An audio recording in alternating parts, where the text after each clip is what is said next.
دوستوں اسی دورانیے میں سائنسی تحقیق اور دریافتوں نے کمال حاصل کیا۔ اخباروں پر بھی ہر آئے دن نئی ایجادات اور دریافتوں کی خبریں چھپنے لگیں۔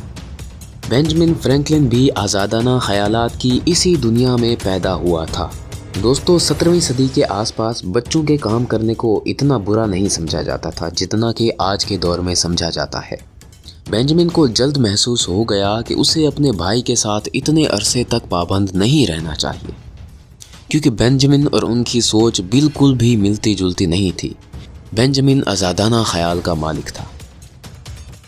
وہ سوچتا تھا کہ پرنٹنگ پریس کی رسائی اخبار تک ہی نہیں ہونی چاہیے، بلکہ انہیں کتابوں، پمفلٹس اور دیگر تحریروں تک رسائی حاصل ہونی چاہیے، اور ساتھ ہی انہیں سرکاری ڈاکومنٹس بھی پرنٹ کرنے چاہیے تاکہ معاشرے کے طاقتور ترین لوگ ان کی طرف متوجہ ہوں۔ خیر دوستو، بینجامن بہت تیزی سے سیکھتا گیا اور بہت جلد ٹائپ سیٹنگ اور باقی پرنٹنگ کے کاموں میں ماہر ہو گیا۔ دوستو بینجامن جب فارغ بیٹھا ہوتا تھا تو وہ کوئی نہ کوئی چیز پڑھتے رہتا تھا، یعنی جو چیز اس کے پاس میسر ہوتی تھی وہ اسے سارا دن پڑھتا رہتا تھا۔ وہ اپنی لکھائی کو بہتر کرنے کے لیے مضمون جو اس کے پاس موجود ہوتے تھے انہیں ہو بہو لکھ دیا کرتا تھا۔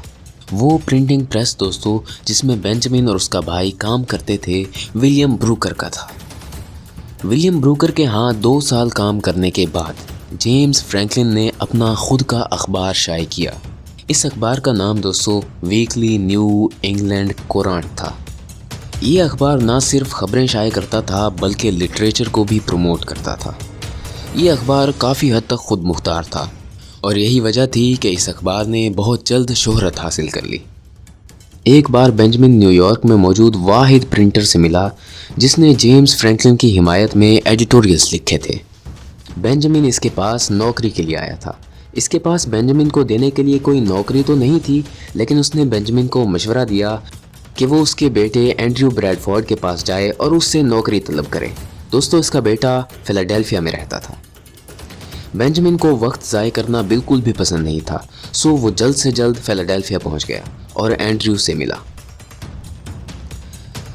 یہاں اینڈریو کے پاس بھی اس کے لیے کوئی نوکری نہیں تھی، لیکن اس نے بینجامن کو مزید بتایا کہ وہ کسی اور پرنٹر کے پاس جائے اور بات کرے، شاید اسے کوئی نوکری مل جائے۔ اس نے اسے بتایا کہ سومیل کیمر نامی ایک شخص نے ابھی دکان کھولی ہے، شاید وہ اسے رکھ لے۔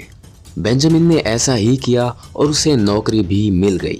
بینجامن نے وہاں کئی سارے دوست بنائے اور وہ وہاں خوش بھی تھا۔ ساتھ میں بینجامن کی ذہانت نے اہم خریداروں پر کافی گہرا اثر ڈالا۔ ان اہم خریداروں میں سے ایک گورنر کیتھ تھا۔ دوستو یہ گورنر بینجامن کی صلاحیت سے اتنا متاثر ہوا کہ وہ بینجامن کو اپنے گھر دعوتوں پر بلانے لگا۔ اسے بینجامن کے مستقبل میں بھی بہت دلچسپی تھی، حتیٰ کہ اس نے بینجامن سے وعدہ کیا کہ وہ اس کی مالی مدد بھی کرے گا اور اسے خود کی دکان کھول کر دے گا۔ اپریل 1724 میں بینجامن اپنی فیملی سے ملنے بوسٹون واپس گیا۔ اس کے پاس ایک خط موجود تھا جو گورنر کیتھ نے جوسایہ کے نام لکھا تھا، جس میں اس نے بتایا کہ وہ بینجامن کی مالی مدد کے لیے اسے کاروبار مہیا کرے گا کیونکہ اسے بینجامن کی صلاحیت پر اعتبار ہے۔ لیکن جوسایہ نے اسے جواب میں کہا کہ وہ جو کرتا ہے کرے، لیکن جوسایہ اپنی طرف سے کوئی مالی مدد نہیں کرے گا۔ خیر دوستو اسی دورے کے دوران بینجامن کی ملاقات کاٹن میتھر سے ہوئی۔ کاٹن میتھر دوستو ایک طرح کا مذہبی بابا تھا۔ اسے فیلاڈیلفیا میں بینجامن کی حالیہ کامیابی کے بارے میں پتہ چلا تھا اور بوسٹون کے ارد گرد بھی اس کی بہادری کے بارے میں سنتا رہا تھا، سو اس نے اپنی بڑی لائبریری کا جائزہ لینے کے لیے بینجامن کو بلوایا۔ دوستو کہا جاتا ہے کہ اسی جائزے کے دوران وہ ایک تنگ ہال میں سے گزرے۔ میتھر اچانک چیخا، جھکو جھکو۔ دوستو میتھر کی یہ بات بینجامن کے ذرا بھی پلے نہیں پڑی اور اچانک بینجامن کا سر لکڑی کے ایک پھٹے سے ٹکرا گیا۔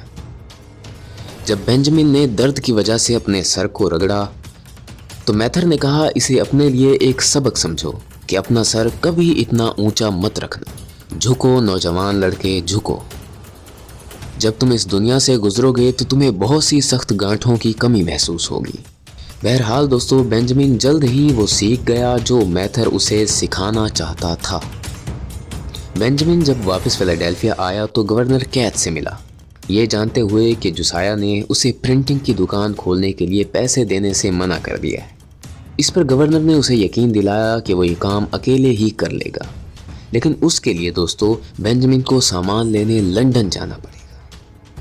اس نے یہ وعدہ بھی کیا کہ وہ اسے ضروری ساز و سامان کی لسٹ کے ساتھ کریڈٹ لیٹر بھی دے گا۔ بینجامن مطمئن تھا کہ سب بہتر ہوگا۔ اب وہ وقت شروع ہونا تھا جو بینجامن کو جینیس سائنسدان، عظیم فلسفی اور امریکہ کی آزادی کی چابی بنانے والا تھا۔ یہ سب بھی آپ کو بتائیں گے، لیکن بینجامن فرینکلن کی بائیوگرافی کے دوسرے حصے میں۔